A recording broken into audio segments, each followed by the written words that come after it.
IELTS 15. Published by Cambridge University Press and Cambridge Assessment English 2020. This recording is copyright. Test 1. This is the IELTS listening test.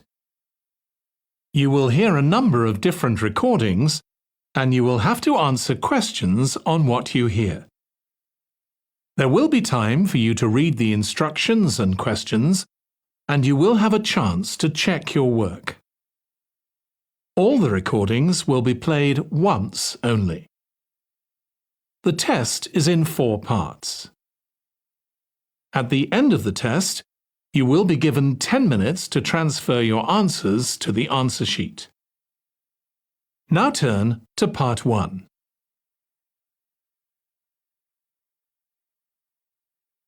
Part 1. You will hear a woman phoning a friend to get information about a job agency. First, you have some time to look at questions 1 to 5.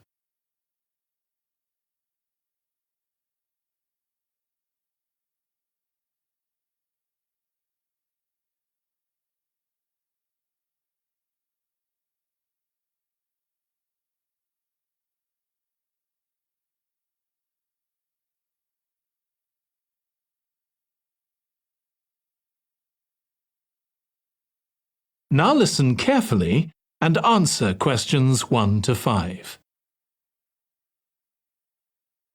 Hello, William. This is Amber. You said to phone if I wanted to get more information about the job agency you mentioned. Is now a good time? Hi, Amber. Yes, fine. So the agency I was talking about is called Bankside. They're based in Docklands. I can tell you the address now. 497 East Side. OK, thanks. So is there anyone in particular I should speak to there? The agent I always deal with is called Becky Jameson. Let me write that down. Becky Jameson. Jameson.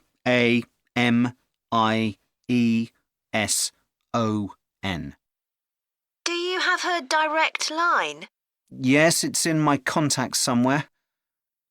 Right, here we are. 07866 510 333. I wouldn't call her until the afternoon if I were you. She's always really busy in the morning trying to fill last-minute vacancies. She's really helpful and friendly, so I'm sure it would be worth getting in touch with her for an informal chat. It's mainly clerical and admin jobs they deal with, isn't it?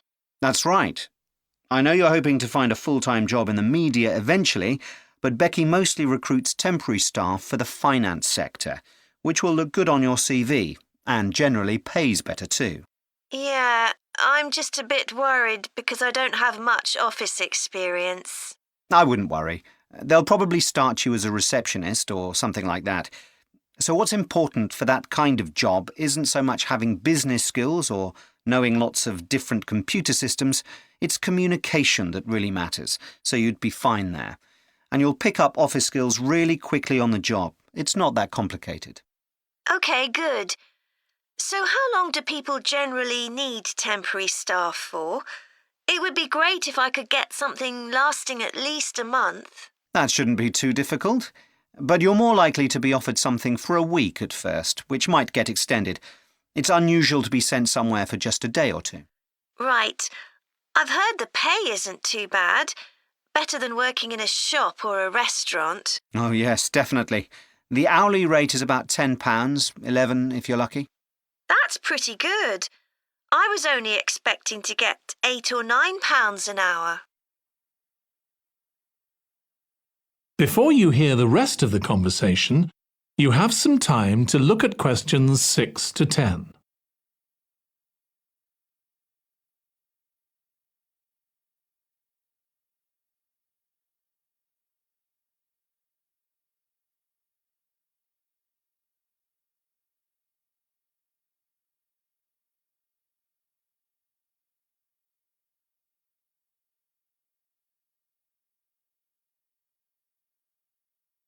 Now listen and answer questions 6 to 10.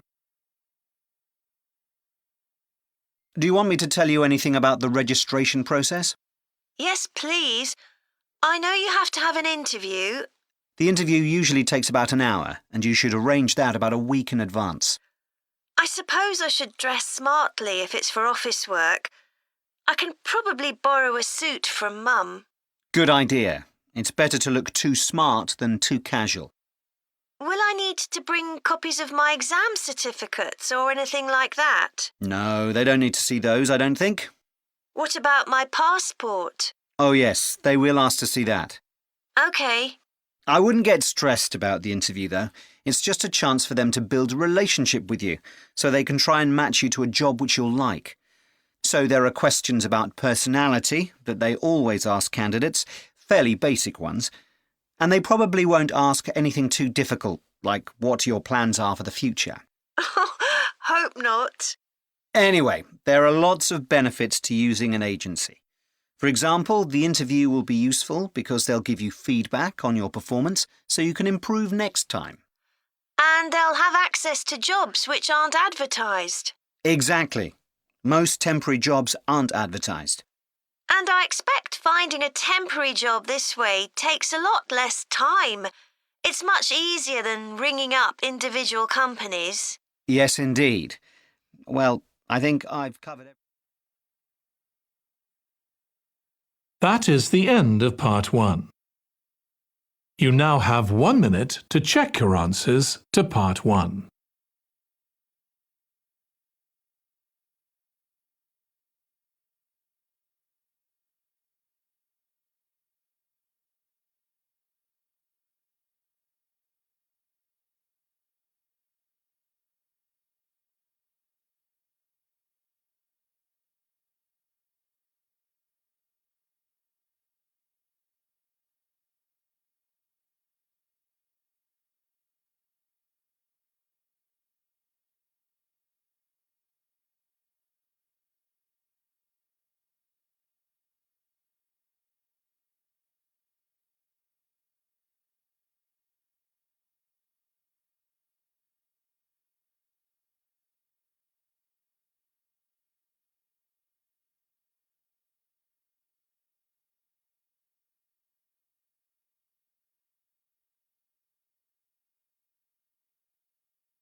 Test 2.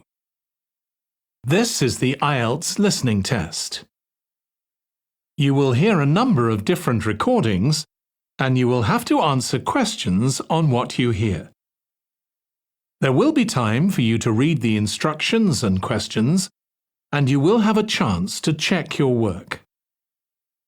All the recordings will be played once only. The test is in 4 parts. At the end of the test, you will be given 10 minutes to transfer your answers to the answer sheet. Now turn to part 1.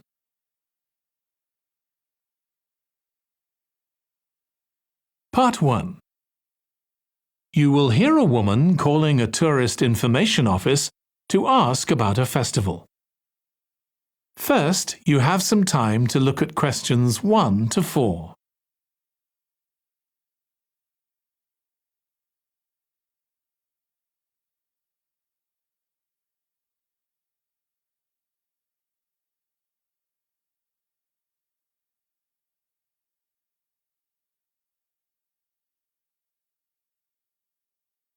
Now listen carefully and answer questions 1 to 4. Good morning. You're through to the Tourist Information Office. Tim speaking. How can I help you? Oh, hello. Could you give me some information about next month's festival, please? My family and I will be staying in the town that week. Of course. Well, it starts with a concert on the afternoon of the 17th. Oh, I heard about that. The orchestra and singers come from the USA, don't they? They're from Canada. They're very popular over there. They're going to perform a number of well-known pieces that will appeal to children as well as adults. That sounds good. My whole family are interested in music. The next day, the 18th, there's a performance by a ballet company called Eustatis. Sorry? The name is spelled E-U-S-T-A-T-I-S. Tatis. They appeared in last year's festival and went down very well. Again, their programme is designed for all ages. Good. I expect we'll go to that.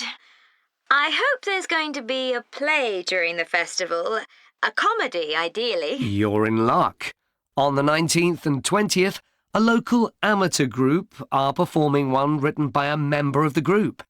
It's called Jemima. That'll be on in the town hall. They've already performed it 2 or 3 times. I haven't seen it myself, but the review in the local paper was very good. And is it suitable for children? Yes. In fact, it's aimed more at children than at adults. So both performances are in the afternoon. And what about dance? Will there be any performances? Yes, also on the 20th, but in the evening. A professional company is putting on a show of modern pieces with electronic music by young composers. Uh-huh. The show is about how people communicate, or fail to communicate with each other, so it's got the rather strange name, Chat. I suppose that's because that's something we do both face-to-face and online. That's right. Before you hear the rest of the conversation, you have some time to look at questions 5 to 10.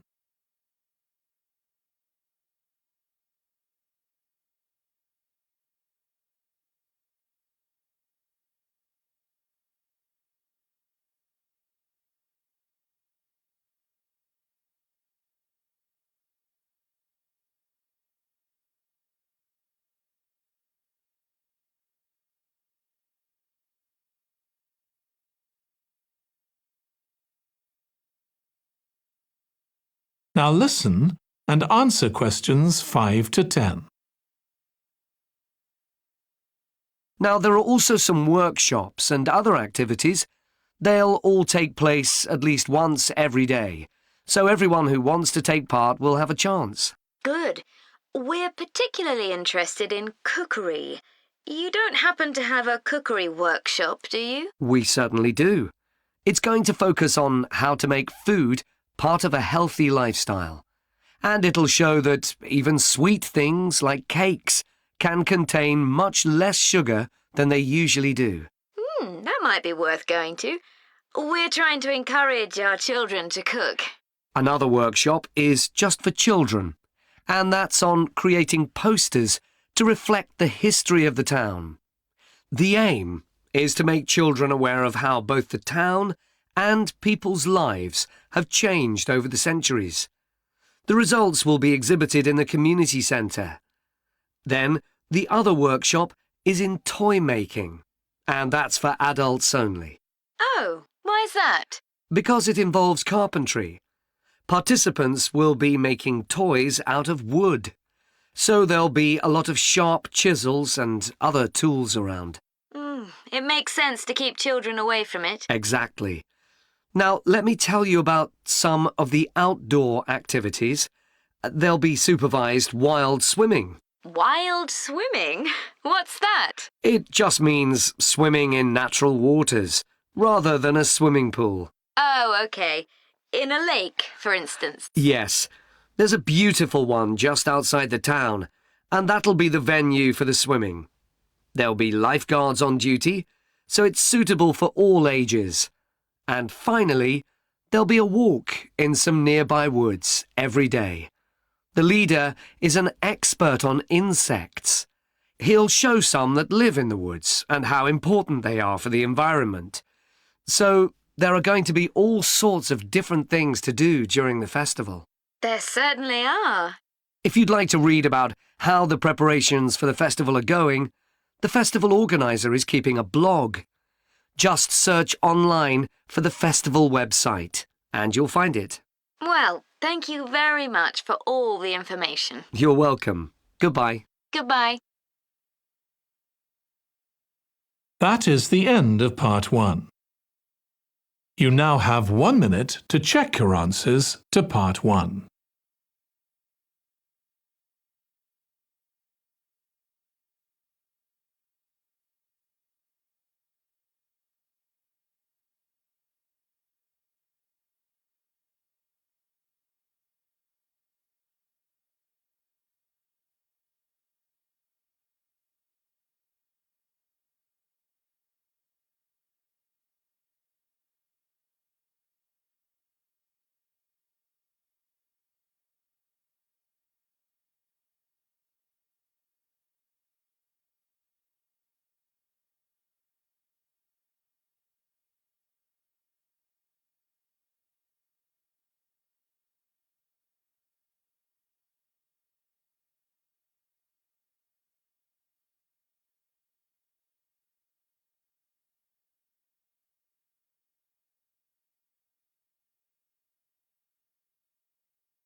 Test 3.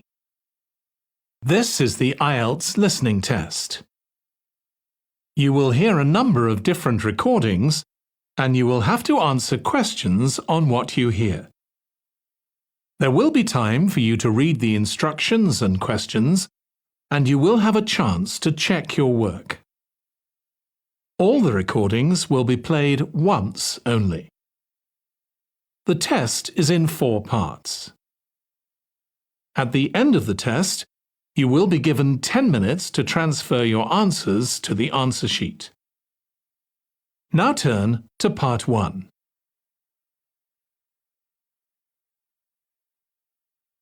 Part 1. You will hear a woman who works at an employment agency talking to a man about jobs he could apply for.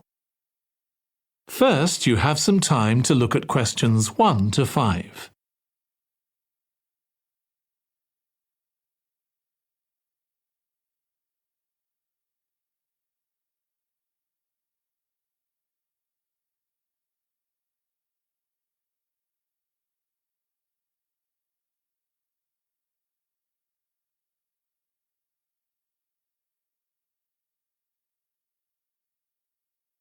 Now listen carefully and answer questions 1 to 5. Good morning. Thanks for coming in to see us here at the agency, Joe. I'm one of the agency representatives and my name's Sally Baker. Hi, Sally. I think we spoke on the phone, didn't we? That's right, we did. So thank you for sending in your CV. We've had quite a careful look at it and I think we have 2 jobs that might be suitable for you. OK. The first one is in a company based in North London. They're looking for an administrative assistant. OK. What sort of company is it? They're called Home Solutions and they design and make furniture. Oh, I don't know much about that, but it sounds interesting. Yes, well, as I said, they want someone in their office and looking at your past experience, it does look as if you fit quite a few of the requirements. So on your CV it appears you've done some data entry? Yes. So that's one skill they want. Then they expect the person they appoint to attend meetings and take notes there. OK. I've done that before, yes. And you need to be able to cope with general admin. Filing and keeping records and so on. That should be OK. And in my last job, I also had to manage the diary. Excellent. That's something they want here too. I'd suggest you add it to your CV. I don't think you mentioned that, did you? No. So, as far as the requirements go, they want good computer skills, of course, and they particularly mention spreadsheets. That should be fine. And interpersonal skills, which would be something they'd check with your references. I think that should be OK, yes. Then they mention that they want someone who is careful and takes care with details.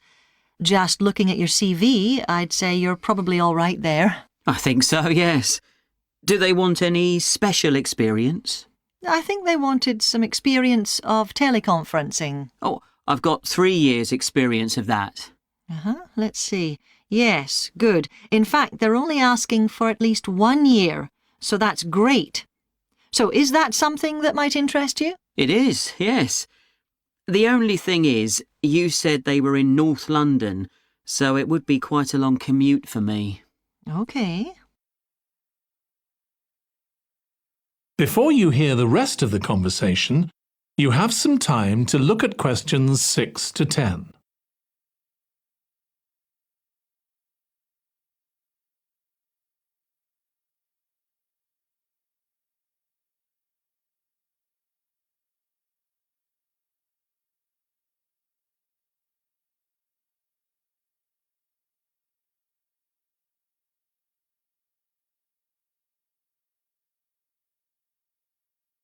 Now listen and answer questions 6 to 10. So the second position might suit you better as far as the location goes. That's for a warehouse assistant, and that's in South London. Yes, that would be a lot closer. And you've worked in a warehouse before, haven't you? Yes. So as far as the responsibilities for this position go, they want someone who could manage the stock, obviously, and also deliveries. That should be okay. You've got to keep track of stuff, but I've always been quite good with numbers. Good. That's their first requirement. And they want someone who's computer literate, which we know you are. Sure. Then they mention organisational skills. They want someone who's well organised. Yes, I think I am. And tidy? Yes, they go together really, don't they? Sure. Then the usual stuff. They want someone who can communicate well, both orally and in writing. OK. And for the last warehouse job I had, one of the things I enjoyed most was being part of a team. I found that was really essential for the job. Excellent. Yes, they do mention that they want someone who's used to that, yes. Now, when you were working in a warehouse last time, what sorts of items were you dealing with? It was mostly bathroom and kitchen equipment, sinks and stoves and fridges. So you're okay moving heavy things? Sure, I'm quite strong and I've had the training. Good. Now, as far as experience goes, they mention they want someone with a licence and that you have experience of driving in London, so you can cope with the traffic and so on. Yes, no problem. And you've got experience of warehouse work. And the final thing they mention is customer service. I think, looking at your CV, you're okay there. Right. So, what about pay? Can you tell me a bit more about that, please? That is the end of Part 1. You now have 1 minute to check your answers to Part 1.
Test 4.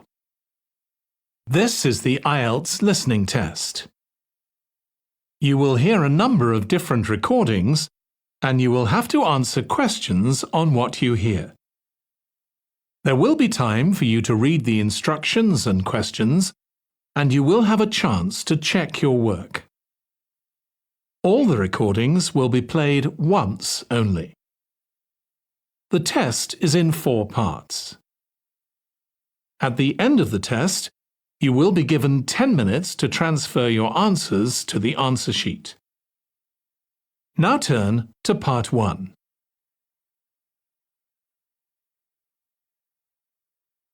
Part 1. You will hear a representative from a train company talking to a woman about her train journey. First, you have some time to look at questions 1 to 6.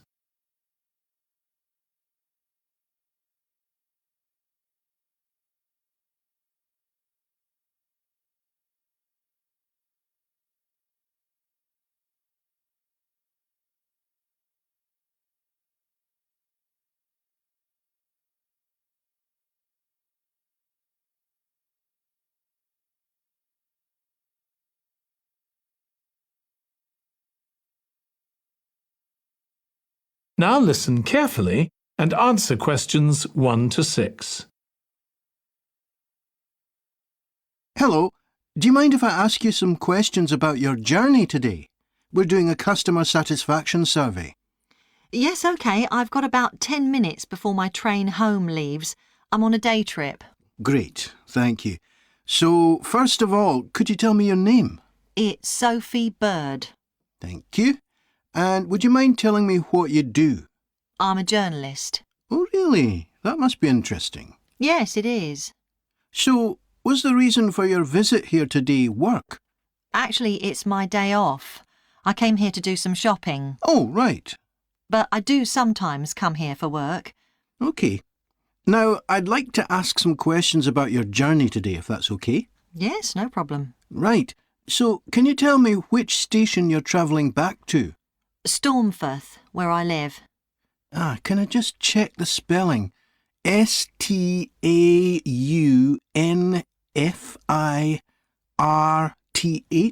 That's right. And you travelled from there this morning? Yes. OK, good. Next, can I ask what kind of ticket you bought? I assume it wasn't a season ticket as you don't travel every day.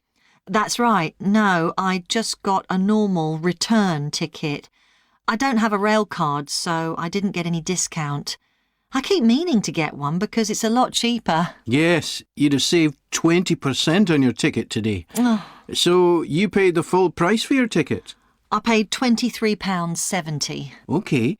Do you think that's good value for money? Not really. I think it's too much for a journey that only takes 45 minutes. Yes, that's one of the main complaints we get. So you didn't buy your ticket in advance? No.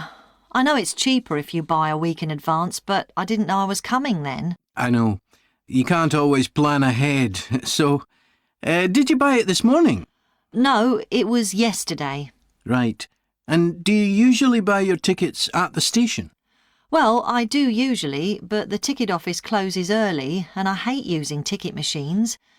I think ticket offices should be open for longer hours. There's always a queue for the machines and they're often out of order. A lot of customers are saying the same thing.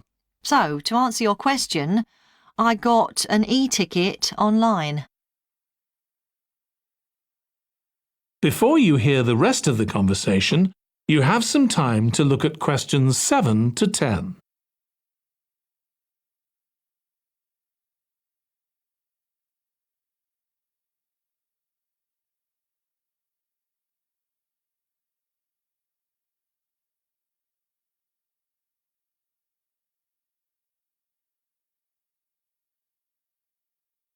Now listen and answer questions 7 to 10. OK, thank you. Now I'd like to ask you about your satisfaction with your journey. So what would you say you were most satisfied with today? Well, I like the Wi-Fi on the train. It's improved a lot. It makes it easier for me to work if I want to. That's the first time today anyone's mentioned that. It's good to get some positive feedback on that. And is there anything you weren't satisfied with? Well, normally the trains run on time and are pretty reliable, but today there was a delay. The train was about 15 minutes behind schedule. OK, I'll put that down. Now, I'd also like to ask about the facilities at the station. You've probably noticed that the whole station's been upgraded. What are you most satisfied with? I think the best thing is that they've improved the amount of information about train times, etc. that's given to passengers. It's much clearer. Before, there was only one board and I couldn't always see it properly, which was frustrating. That's good. And is there anything you're not satisfied with? Let's see. I think things have generally improved a lot. The trains are much more modern and I like the new cafe. But one thing is that there aren't enough places to sit down, especially on the platforms. OK. So I'll put seating down, shall I, as the thing you're least satisfied with? Yes, OK. Can I ask your opinion about some of the other facilities? We'd like feedback on whether people are satisfied, dissatisfied, or neither satisfied nor dissatisfied. OK. What about the parking at the station? Well, to be honest, I don't really have an opinion, as I never use it. So neither satisfied nor dissatisfied for that, then? Yes, I suppose so. OK, and what about the... That is the end of part 1. You now have 1 minute to check your answers to part 1.